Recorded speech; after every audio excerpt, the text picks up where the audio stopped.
Hello everyone. Black Color recently wrote a short story, and he asked if I would read it for him. He said it should be a relaxing reading. So, I figured I'd play the part, since he's too much of a coward to read it himself. So, without further ado. The Myth of Sleepy Hollow, from A Visit to Tarrytown. I am no man of sway by superstitious drivel, but upon visiting that dreamy town of Tarrytown, I could hardly help but question the existence of these strange beings who have not passed after death. No doubt you've heard the wild tale of a headless German who haunts the woodlands of Sleepy Hollow. But I fear with the knowledge I have gained from my passing visit there, that in fact I too have lost my addled head. I am a traveling journalist, you see, and I send letters to local papers to publish to make a living.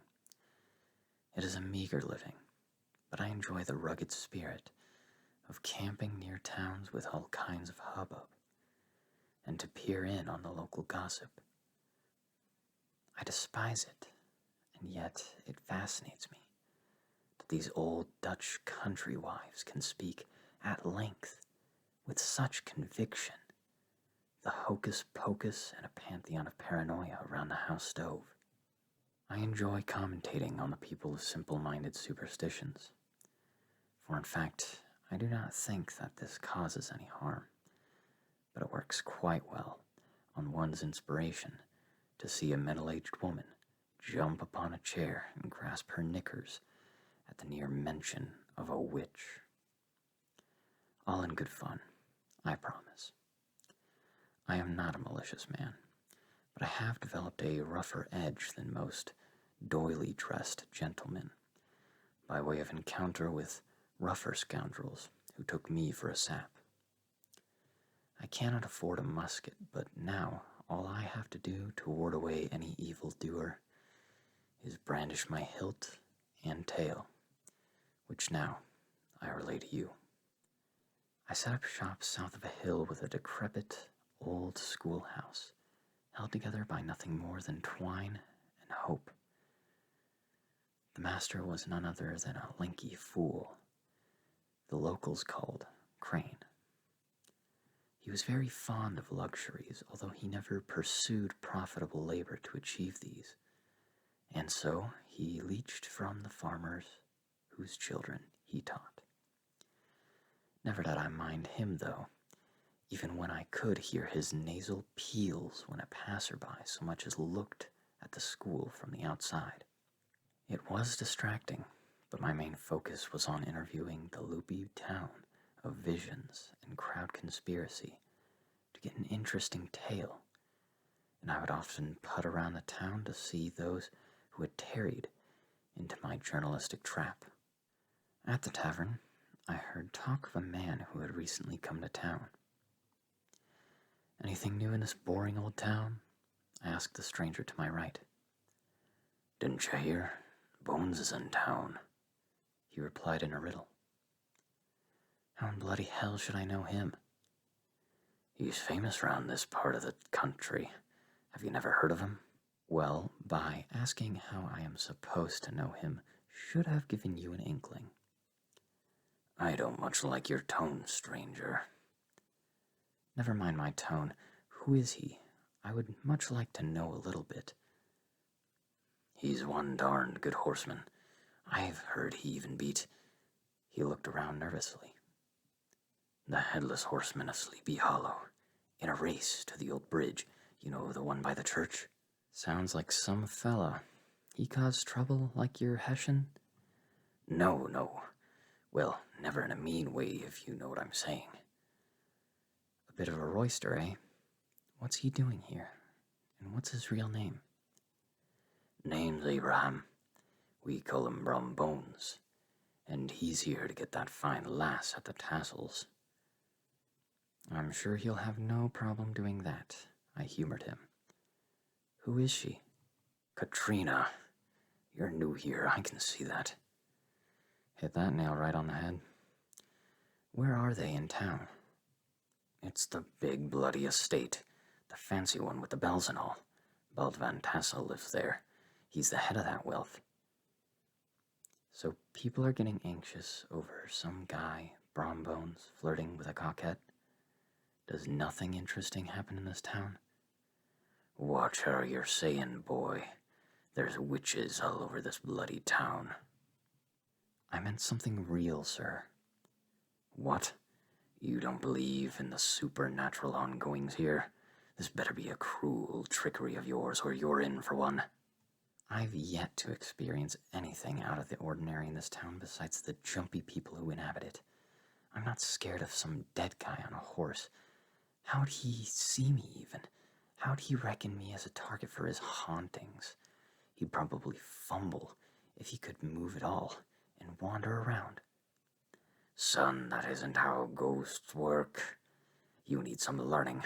Go, devil. If I need to learn about the history of witchery, then where do you reckon I go, sir?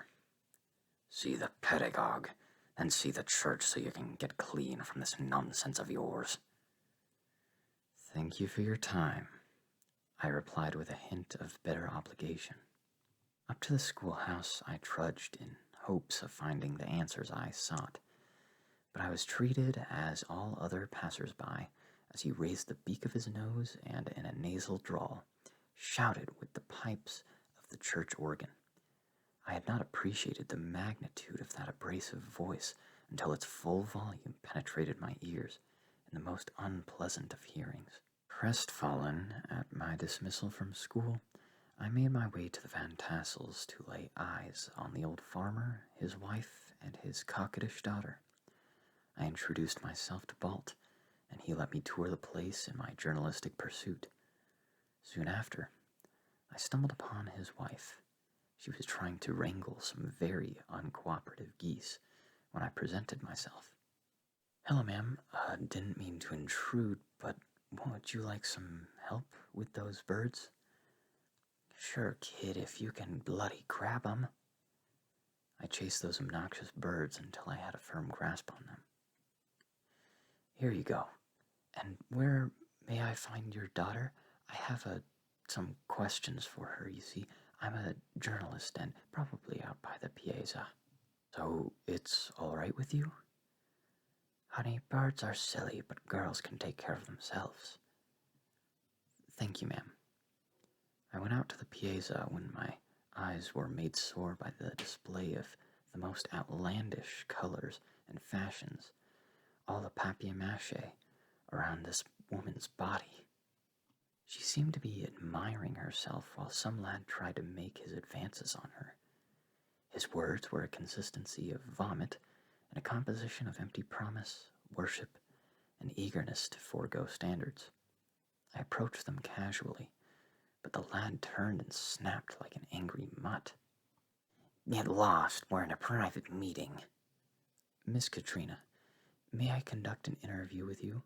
I said scram, or I'll make you scram.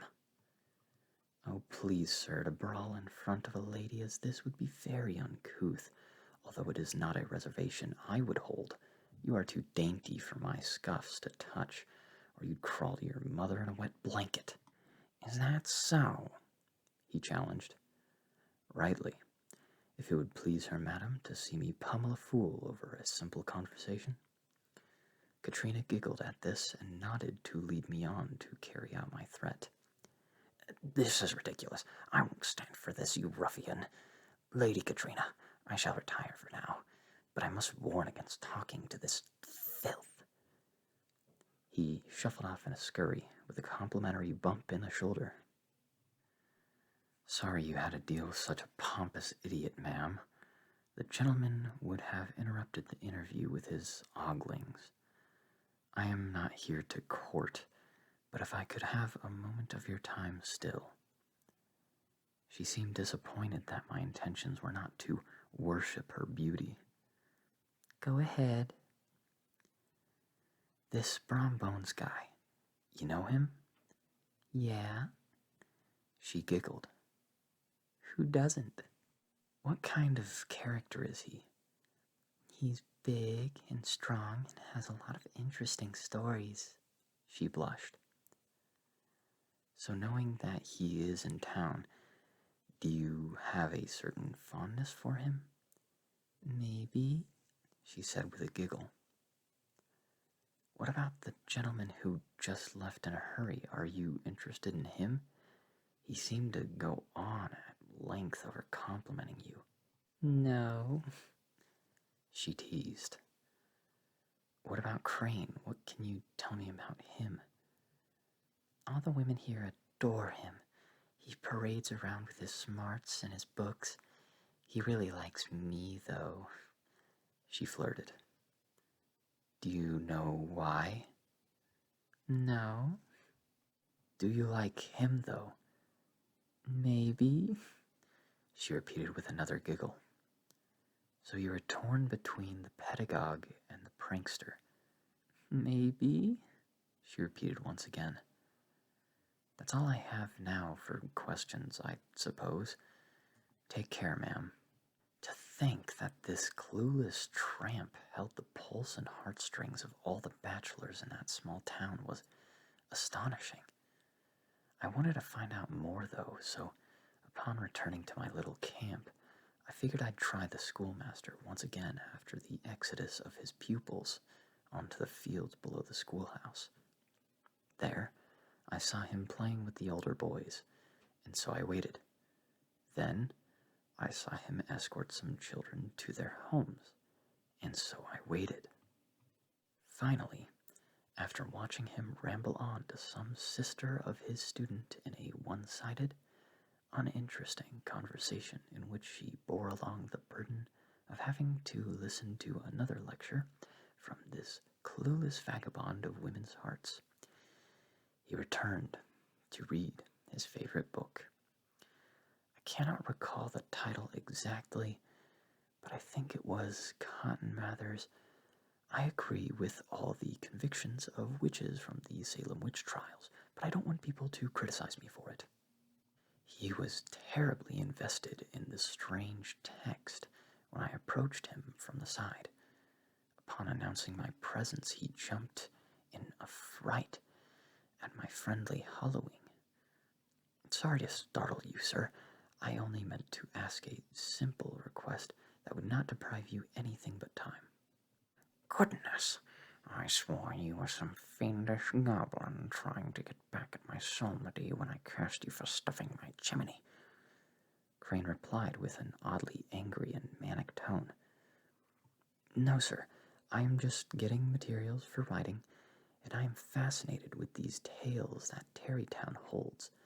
I hear you are a man of invaluable insight. Well, I suppose that's true, he said in a snooty voice fitting his massive upturned nose. I do apologize for catching you while reading. I know how valuable books can be for a man, and you, from what I hear, are a man of books. Yes, I do know my way around arithmetic and psalmody. I am a schoolmaster, after all. Well, if it would not be too much to ask of you, would you oblige me in an interview for your insight? I suppose I can share a few excerpts with you. He turned to his book in expectation for my wanting to hear a lecture of conspiracy. I had a chat with Katrina and asked about her personal life, as she seems to keep coming up in the town circle. I tried to gauge her interests. Such as what? Crane eagerly dropped his book. Her opinions on Brom Bones, the guy who was trying to court her when I arrived, and you. What did she say about me? She was very ambiguous with everyone I mentioned. That is why I wanted your insight in the matter. Are you currently pursuing Katrina? Yes.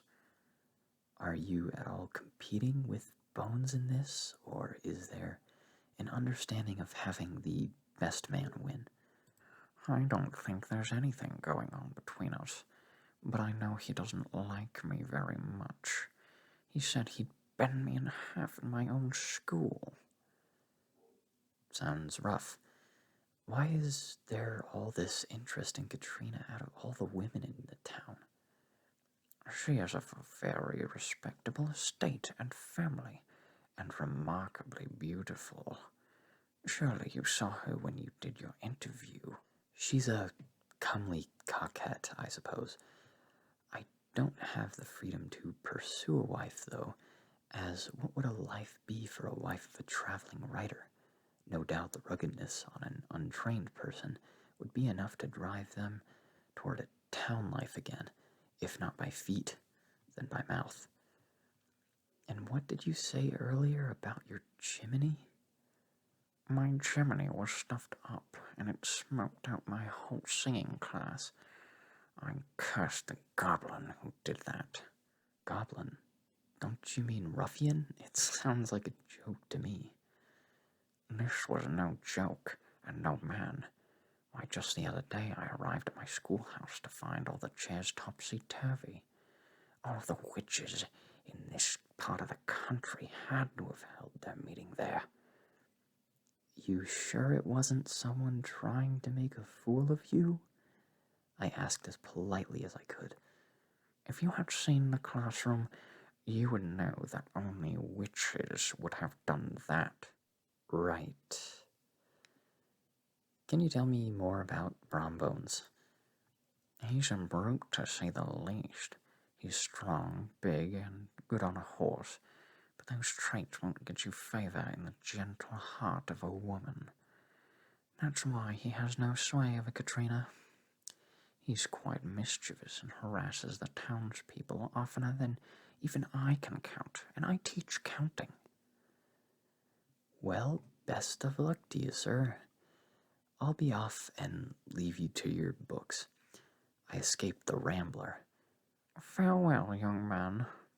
Clearly, this was not enough to go on, for this was mere inner drama, and this served no viable material for writing. So I decided to find Brombones when, to my surprise, he found me. I was on a stroll through town asking for Bones when I stumbled upon a burly, curly-haired, broad-shouldered individual and repeated my inquiry. "Hello, sir. Do you know where I can find Brombones?" "Yeah, I saw him walk in the tavern, young stripling," he replied in a snarky tone. Unlike the typical Dutch farmer here, I can understand sarcasm, sir. Your Bones?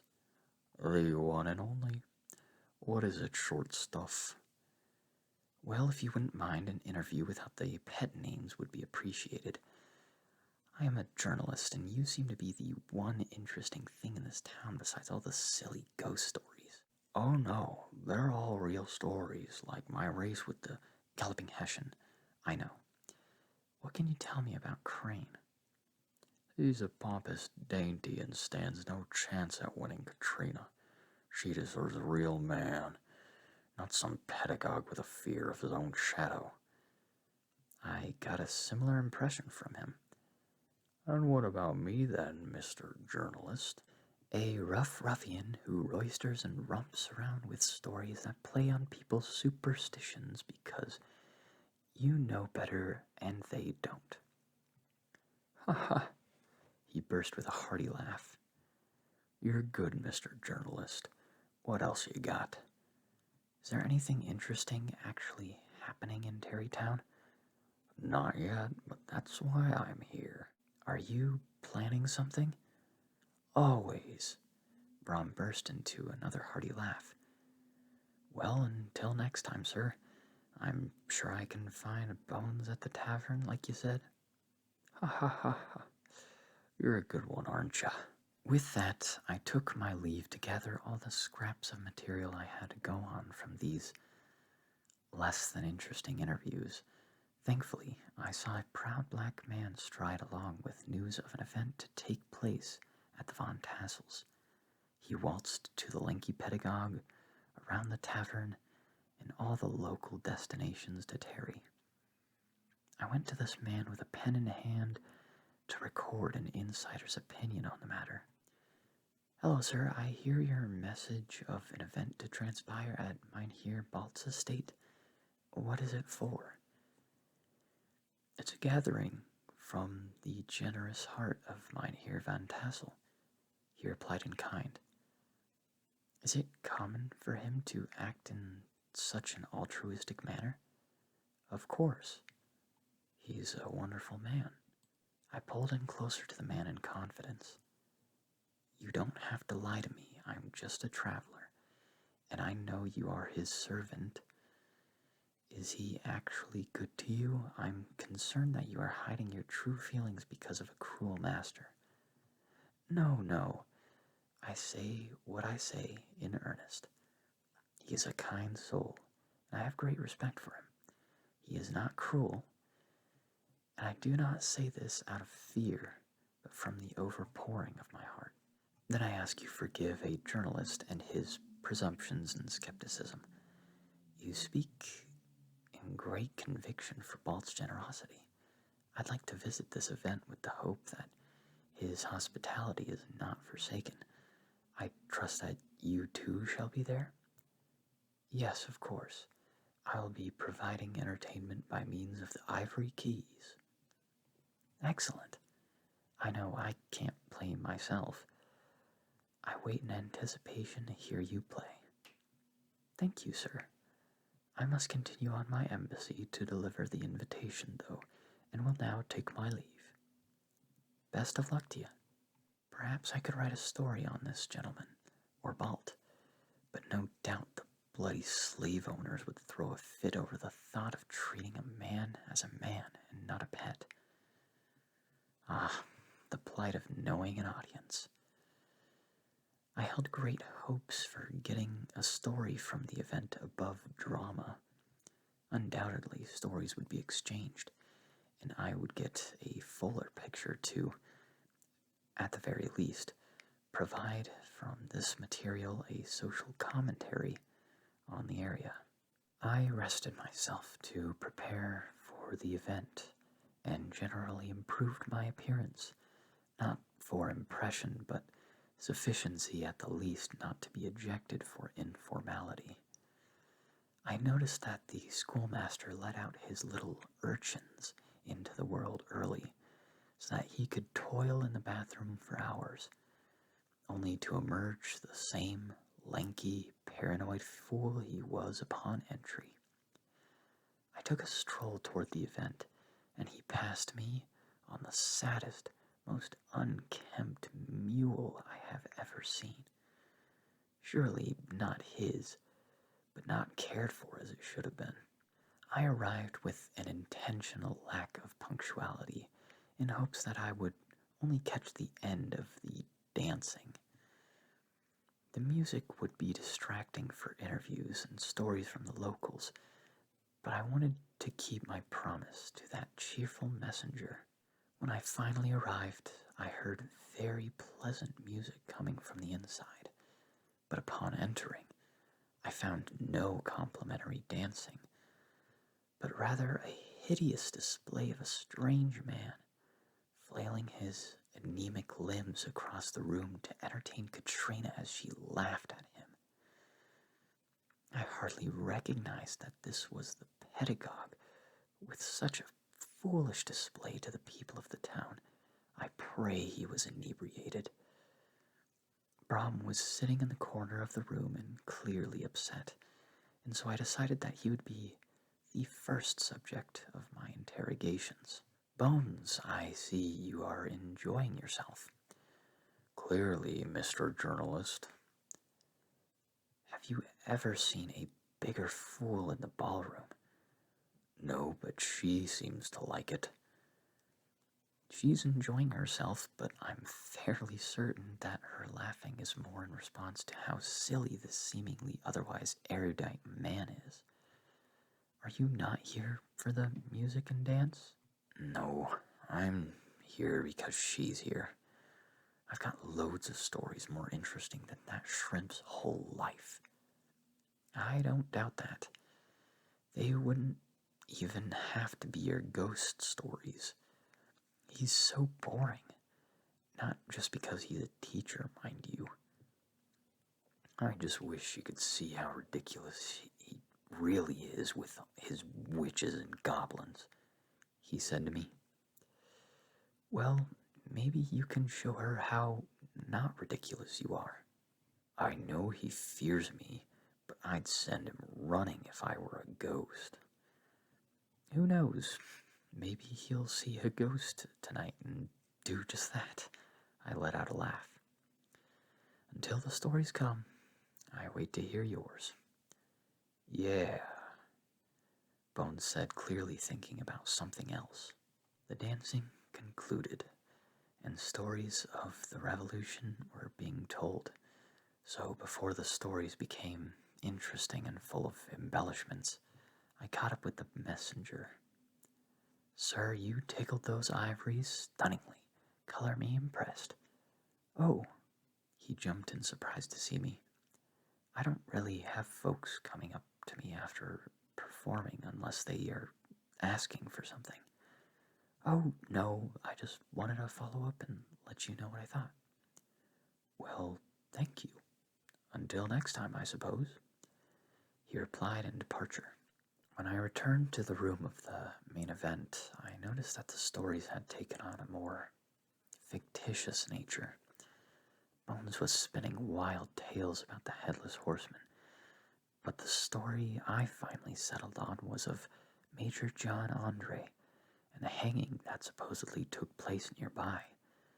I asked for more information, but I was hushed by the audience who were very invested in a story about some headless German who burst into flames and vanished in a race for alcohol. The most invested seemed to be Crane, who, without an ounce of skepticism, always gave validation to every story with loosely based excerpts from his favorite book. Unfortunately, these excerpts were lengthy enough to forget the argument, and, as a result, most of the rest of the audience agreed under the assumption that the schoolmaster was too smart for the conversation to be wrong. Each time he spoke, Brahms seemed more and more irritated. At the end of the event, when everyone began their journeys homeward, Crane went with Katrina to have a private conversation. One guest mentioned an affair, at which provocation, Bones stormed out of the room in frustration. A little while later, Crane emerged the same fool, but this time discouraged and crestfallen. Most likely after Katrina told him that her enjoyment with him came from his being her jester and not one to court her. Either way, he rushed to the stable, perhaps to hide his shameful tears from rejection. And I almost felt sorry for the sap. It was so pitiful that such a superficially charmed man could be wooed and ruined by the same coquette. I followed after him and went ahead to make sure that he was all right. And that is where the story took a strange turn for me. I saw Crane pick up his pace and slow down at seemingly random intervals, and this perplexed me greatly. I saw then that he was being followed. I recognized the two horses, the poor, worn horse borrowed by Crane, and Bones's black horse. I tried to make out the rider of Crane's pursuer, and finally, from out of the shadowy veil of the trees, revealed a burly man with a large coat covering his head. To this, Crane responded with such a womanly scream of terror before taking off at a speed beyond his own horsemanship, and Bones followed behind in his horribly comical guise. I could hardly stop myself from bursting into laughter as they passed. It seemed that Bones took my unintentional advice in a bit of a literal way. After this brief excitement, the woodlands and path to the schoolhouse were eerily quiet. I tried to make out the sound of a baffled pedagogue, but they were too far ahead to make out anything. A whippoorwill gave a hoot in an attempt to startle me, but I trudged along the path, overcome with weariness. My eyes struggled to stay open for me, to inspect anything about me but the stones at my feet. As my vision grew dimmer and noises dampened, quieter and quieter still, an odd sound caught me off guard, as it did not match with the surroundings of nature with which I was accustomed in my extensive travels. I listened more carefully for a repetition, so that I could discern its origin, but all was silence. In this brief moment of acute awareness, replied with nothingness, I felt a paranoia overcome my sensibility, not for ghosts, but a mugging scoundrel to strike when I was more vulnerable. I paused in my walk to listen again, and heard the deafening sound of a horse's whinny and sigh. I figured in this moment that I was simply in the way of another traveler, and so I yielded to the left of the path for this traveler to pass. But he did not pass or change speed. In response to this strange follower, I turned towards him and waited where I stood. I saw a headless rider. Gee, Bones, you almost got me. When I saw you chasing Crane, I almost lost my composure completely. But he did not respond. Maybe I was more tired than I thought, but his guise seemed more convincing this time. And he and his horse's appearance seemed more ethereal than the rest of my blurring vision. All right, what is it you want to say? I'm all ears. The rider withdrew his saber and brandished it violently around where I stood. What are you doing? Have you lost the plot? You could seriously injure someone with that. He continued in his conniptions, to which I responded with a fitting retreat into the trees. Bugger off, you murderous fiend, I yelled at my chaser.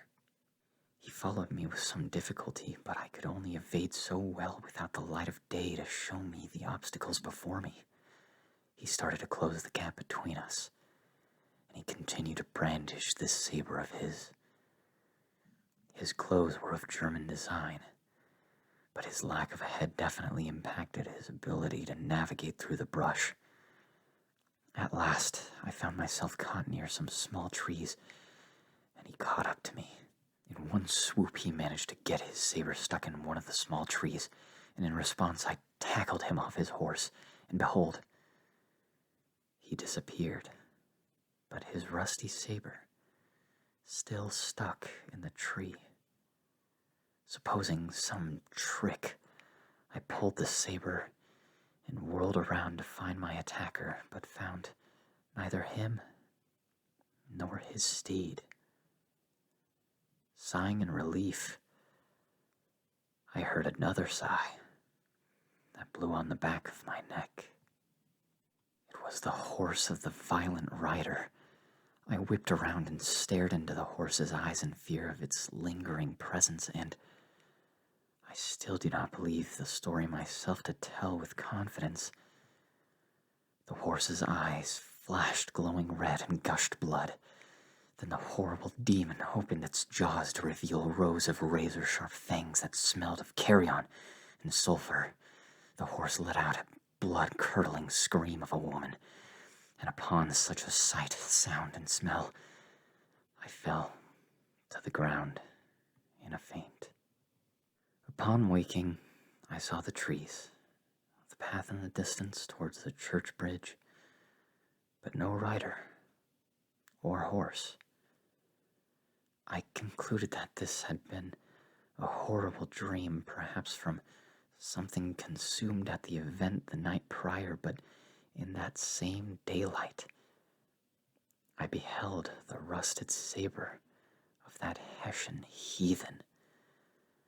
Now I carry the saber, if ever I encounter some other demon, with the hopes that he would not try the same attack.